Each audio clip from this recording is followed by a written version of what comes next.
सुप्रभात विद्यार्थी मित्रों। कक्षा 7 के छात्रों को आज मैं पढ़ाने वाली हूँ सर्वनाम।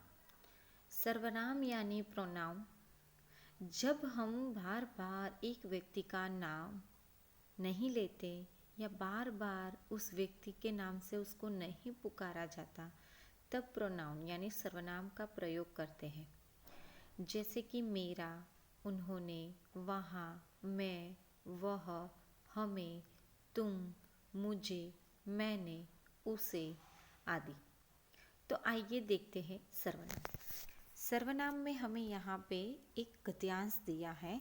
गद्यांश की बात करें तो यहाँ पे जाने माने संगीतकार लता मंगेशकर जो है हमारे सामने है। आइए देखते हैं। जब मेरा जन्म हुआ तब पिताजी ने मेरा नाम हृदया रखा। बाद में उन्होंने मेरा नाम लता रखा। एक दिन बाबा अपने शिष्यों को राग पुरिया धनाश्री सुना रहे थे। अचानक वे किसी कारण से कुछ देर के लिए बाहर चले गए। शिष्यगण वहाँ गा रहे थे और मैं बाहर से उनका गायन सुन रही थी। तभी मुझे लगा एक लड़का ठीक से नहीं गा रहा है। मैं अंदर चली गई और मैंने स्वयं उसे गाकर सुनाया। उसी समय बाबा आ गए और उन्होंने मुझे गाते हुए सुना। तुरंत बोले, घर में इतना अच्छा गायक मौजूद है और हमें पता ही नहीं। तो ये थी लता मंगेशकर के बारे में कुछ जानकारी। आइए देखते हैं इस अनुच्छेद के बारे में। आखिर सर्वनाम में हमें क्या बताया है। उपयुक्त अनुच्छेद स्वर सामग्री लता मंगेशकर के जीवन पर आधारित है। इस अनुच्छेद में मेरा, उन्होंने, अपने, वे, मैं, मुझे, मैंने, उसे, हम जैसे शब्दों का प्रयोग हुआ है। ठीक है। यहाँ पे ये शब्द संज्ञा के स्थान पर प्रयुक्त हुए हैं। संज्ञा यानी नाउन, सर्वनाम यानी प्रोनाउन। तो जहाँ नाम के बदले हम प्रोनाउन का प्रयोग करते हैं तो वाक्यों में परिवर्तन देखने के लिए मिलता है। परिभाषा को समझे। जो शब्द किसी व्यक्ति, स्थान या वस्तु के नाम के बदले प्रयुक्त होते हैं वे सर्वनाम कहलाते हैं। ना व्यक्ति का नाम आएगा, ना स्थान का नाम आएगा, ना वस्तु का नाम आएगा, पर उनके बदले जो प्रयुक्त होता है वो सर्वनाम कहलाता है। वहां गए थे। ठीक है। परिभाषा से, वाक्य में संज्ञा का बार बार प्रयोग वाक्यों को अटपटा सा बना देता है। नाउन यानी संज्ञा का प्रयोग बार बार नहीं करना चाहिए। हिंदी भाषा में कुछ ऐसे शब्द हैं जो संज्ञा के स्थान पर प्रयोग किए जाते हैं, जैसे कि मैं, मेरा, मुझे, तुम, आप, उसने आदि। तो ये जो है वो सर्वनाम है यानी प्रोनाउन है। सर्वनाम का शाब्दिक अर्थ है सबका नाम, इसीलिए उनका प्रयोग कभी संज्ञा शब्दों के लिए किया जाता है। सर्वनाम के 6 भेद है। ध्यान रखना। पुरुषवाचक सर्वनाम, निश्चयवाचक सर्वनाम, अनिश्चयवाचक सर्वनाम, प्रश्नवाचक सर्वनाम, निजवाचक सर्वनाम और संबंधवाचक सर्वनाम। तो पुरुषवाचक, પછી फिर निश्चय, अनिश्चय, प्रश्न, निज और संबंधवाचक सर्वनाम। पुरुषवाचक सर्वनाम की बात करें तो पुरुष का अर्थ है व्यक्ति।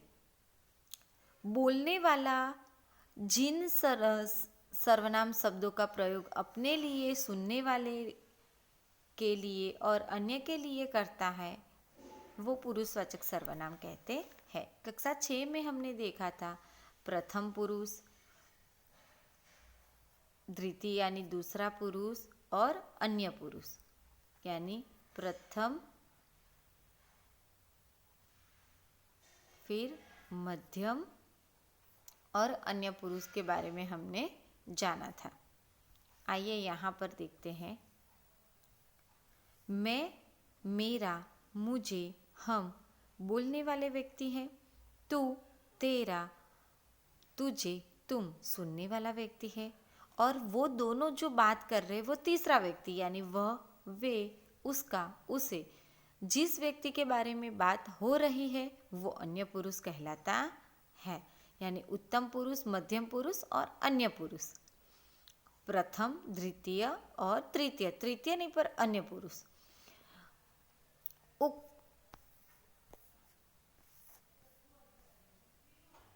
उक्तता उदाहरण में बोलने वाले के लिए मैं प्रयुक्त हुआ है, सुनने वाले के लिए तुम आया है और अन्य के लिए उस प्रयुक्त हुआ है। यानी मैं तुम्हें कह रहा था कि तुम मेरा डिब्बा ले आना और वह डिब्बा उसे दे देना। यानी मैंने बोला, मैं कह रहा था तुम वो डब्बा ले आना और वो डब्बा उसे दे देना।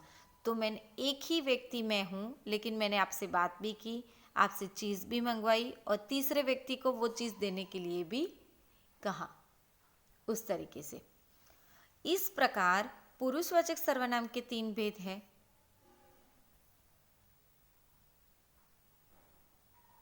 उत्तम पुरुष, मध्यम पुरुष और अन्य पुरुष। विस्तार पूर्वक देखते हैं उत्तम पुरुष को। उत्तम पुरुष उसे कहते हैं जो स्वयं बोलता है।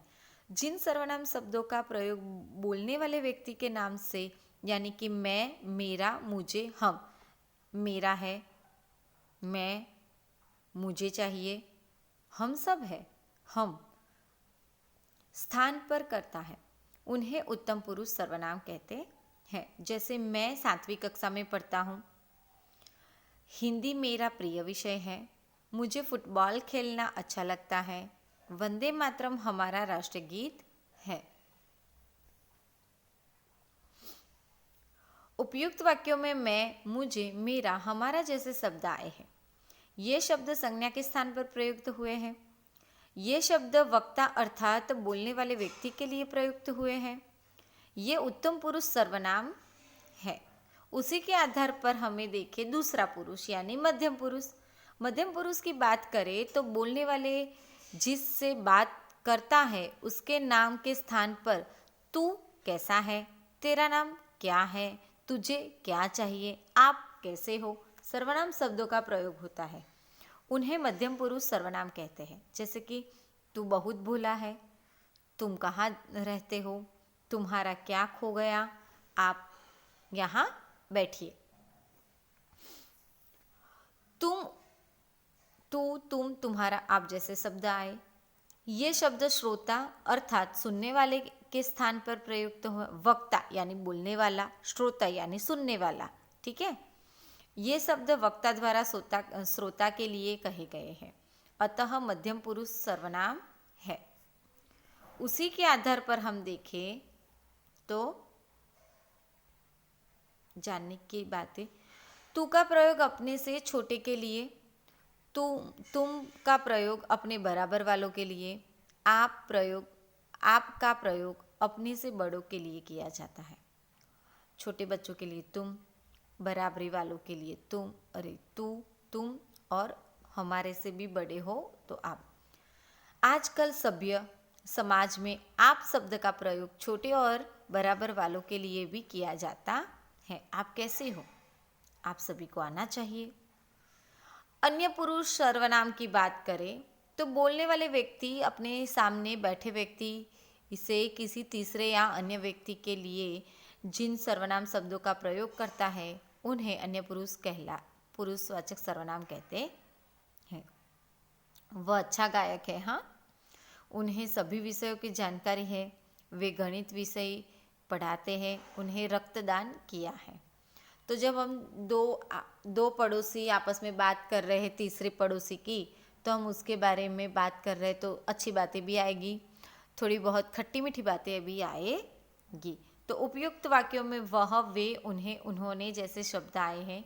ये शब्द वक्ता द्वारा किसी अन्य व्यक्ति के बारे में कहे गए हैं, अतः ये अन्य पुरुष सर्वनाम है। ये भी जाने, वह शब्द का प्रयोग लड़का और लड़की दोनों के लिए होता है। निश्चयवाचक सर्वनाम को देखें तो निश्चयवाचक सर्वनाम को देखते हुए ऐसे सर्वनाम शब्द जो दूर या पास की निश्चित वस्तु या व्यक्ति की ओर संकेत करता है उन्हें निश्चयवाचक सर्वनाम कहते हैं। हाँ, पक्का, पक्का वाला यानी निश्चित, कंफर्म। ठीक है, यह मेरी कमीज है यानी मेरी ही है। वह पुरानी साइकिल है, दिखने में ही ऐसी लगती है कि वह पुरानी है। इसे उठाकर ऊपर रख दो, जरूरी है ऊपर रखना। ये मेरे माता पिता है। अभी उदाहरण के आधार पर युग के माता पिता हम हैं तो हम बदलने वाले हैं नहीं, यानी हम निश्चित है, प्रॉपर है, उसमें कोई चेंजेस आने वाला नहीं है। ऊपर से नीचे तक आ जाए, कोई कुछ भी कर ले, लेकिन ये सच है जो बदलने वाला नहीं। उसी तरीके से प्रॉपर, अगर राशि है तो राशि राशि ही रहेगी, उसमें कोई परिवर्तन आता नहीं है।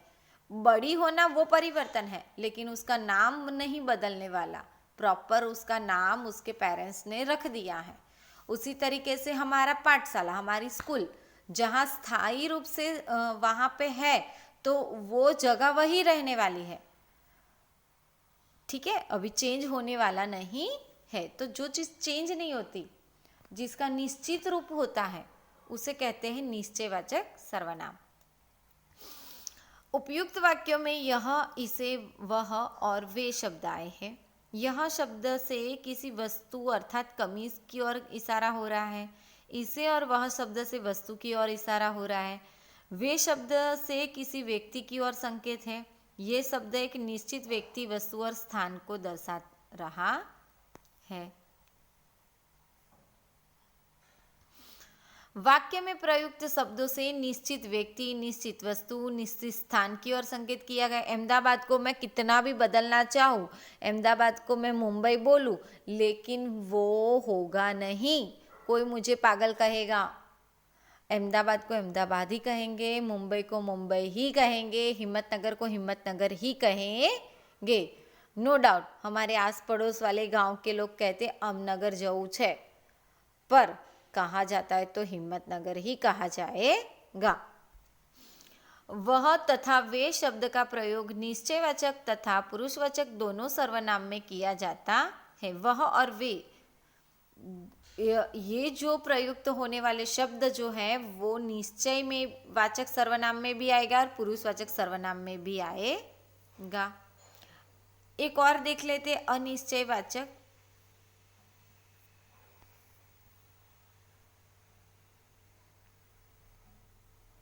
अनिश्चयवाचक सर्वनाम की बात करें तो जो सर्वनाम शब्द किसी अनिश्चित वस्तु या व्यक्ति की ओर संकेत करता है उसे अनिश्चितवाचक सर्वनाम कहते हैं। बाहर कोई रो रहा है, पता ही नहीं है, अनिश्चित है, यानी प्रॉपर कंफर्मेशन नहीं है, प्रॉपर नहीं है, वो कंफर्म नहीं है कि कौन है, कुत्ता है, बिल्ली है, घोड़ा है, बच्चा है, लड़की है, लड़का है, पता ही नहीं है। पानी में कुछ पड़ा है, कुछ पड़ा है, प्रॉपर पता नहीं है कि डायमंड पड़ा है, मोती पड़ा है, कि कचरा पड़ा है, कि चाय पत्ती गिरी हुई है, पत्ता गिरा हुआ है, कोई इंसेक्ट गिरा हुआ है, कोई मनुष्य गिरा हुआ, पता नहीं, कुछ गिरा है। किसी ने कूड़ा फेंका, कचरा फेंका है, किसी ने कूड़ा फेंका है, लेकिन किसने फेंका, आई डोंट केयर, पता ही नहीं है किसने कहाँ पे क्या डाल दिया। किसी की चिट्ठी यहाँ पड़ी है, किसी की कमीज यहाँ पे पड़ी है, किसी का दुपट्टा यहाँ पे पड़ा है, किसी की वॉच यहाँ पे पड़ी है। जैसे कि पाठशाला चले गए, कोई फंक्शन था, एनुअल फंक्शन था, 2-3 लोगों की कुछ कमीज रह गई, किसी के जूते रह गए, किसी के कुछ इम्पोर्टेंट चीज़ें रह गई, तो पता नहीं किसी क्लास के बच्चे का है, किसी का है, वो है, किसी का तो है, पर प्रॉपर पता नहीं है कि मोहन का है या रोहन का है। नहीं नहीं भाई, गीता का है, अरे नहीं, रहने दो, ये तो रमेश का है। तो प्रॉपर पता नहीं रहता, उसको कहते हैं अनिश्चयवाचक सर्वनाम।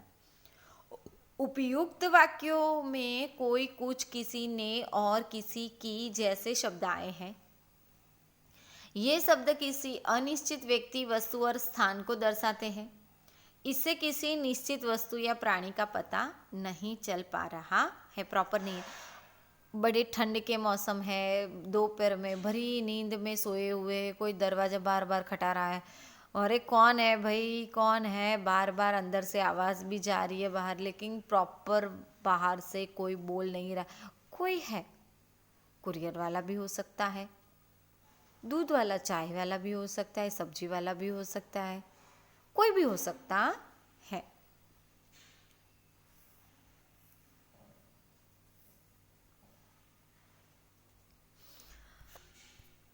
वाक्य में प्रयुक्त शब्दों से अनिश्चित व्यक्ति, अनिश्चित वस्तु और अनिश्चित स्थान का बोध होता है। अहमदाबाद जाना था लेकिन सूरत चले गए, लेकिन प्रॉपर मुझे तो आनंद ही जाना था। यानी स्थान भी आ जाएंगे, वस्तु भी आ जाएगी, व्यक्ति भी आ जाएंगी, किसी का कोई निश्चित स्थान नहीं है। कोई शब्द प्रयोग सजीव के लिए और कुछ शब्द का प्रयोग निर्जीव के लिए होता है। सजीव यानी लिविंग थिंग्स और निर्जीव यानी नॉन लिविंग थिंग्स। प्रश्नवाचक सर्वनाम। जिन सर्वनाम शब्दों का प्रयोग किसी वस्तु, व्यक्ति, स्थान, विषय में प्रश्न पूछने के लिए किया जाता है उन्हें प्रश्नवाचक सर्वनाम कहते हैं। दादाजी थैले में क्या लाए? सेब, अनार, पपीता क्या लाए? यह पुस्तक किसकी है? रोहन की, मोहन की, सोहन की, रमेश की, रामू की। वहाँ कौन खड़ा है? रोहन था, रोहन के पिता थे, रोहन के दादाजी थे, रोहन की माताजी थी। कौन था? हम कहाँ जा रहे? अहमदाबाद जा रहे हैं, बड़ौदा जा रहे हैं, सूरत जा रहे हैं, राजस्थान जा रहे हैं, अमरेली जा रहे हैं, पता नहीं।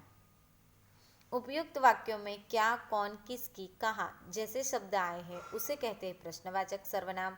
इन शब्दों से किसी न किसी प्रश्न का बोध होता है। वाक्यों के अंदर वाक्य में प्रयुक्त शब्द से प्रश्न का बोध हो रहा है। कौन शब्द का प्रयोग किसी व्यक्ति के लिए, क्या शब्द का प्रयोग किसी वस्तु के लिए किया गया है। निजवाचक सर्वनाम।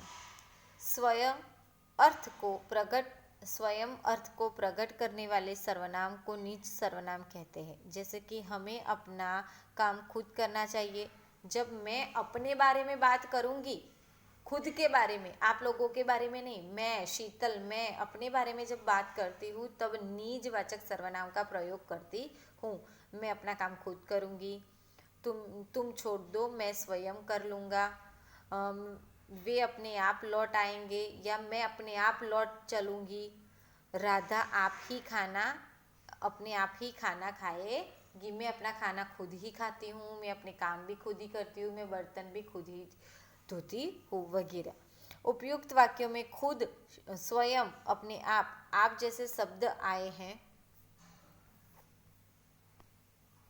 वाक्य में प्रयुक्त आप शब्द से स्वयं का बोध हो रहा है। आपके स्थान पर कभी कभी स्वयं, खुद, स्वतः का प्रयोग भी किया जाता है। संबंधवाचक सर्वनाम। जिन सर्वनाम शब्दों का संबंध दूसरे सर्वनाम या संज्ञा शब्दों से प्रकट होता है उन्हें संबंधवाचक सर्वनाम कहते हैं। जो करेगा सो भरेगा। संबंध, एक दूसरे से मिला जुला, एक दूसरे से मिला जुला। जो करेगा सो भरेगा, जो आएगा वह पाएगा, जिसने नीली कमीज पहनी उसका जन्मदिन है, जो जीता वही सिकंदर। कहने का मतलब, लड़के के पास एक घड़ी है जो उसे पुरस्कार में मिली। उपयुक्त वाक्यों में जो, सो, जिसने, उसका, जहाँ वहाँ और जो वहीं जैसे शब्द आए हैं। जो का संबंध घड़ी यानी संज्ञा से है। ये शब्द वाक्य के प्रयुक्त अन्य सर्वनाम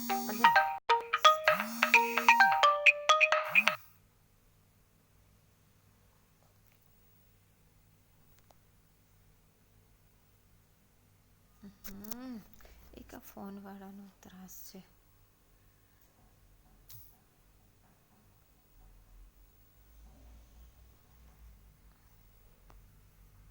सॉरी बच्चों।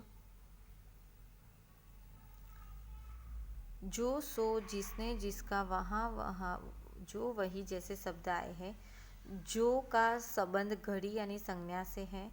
ये शब्द वाक्य में प्रयुक्त अन्य सर्वनाम संबंध दर्शा रहे हैं।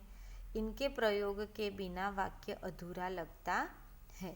कहने का मतलब यहाँ पे आप देखोगे, जो सो, जो वह, जिसने उसका, जो जीता वही सिकंदर।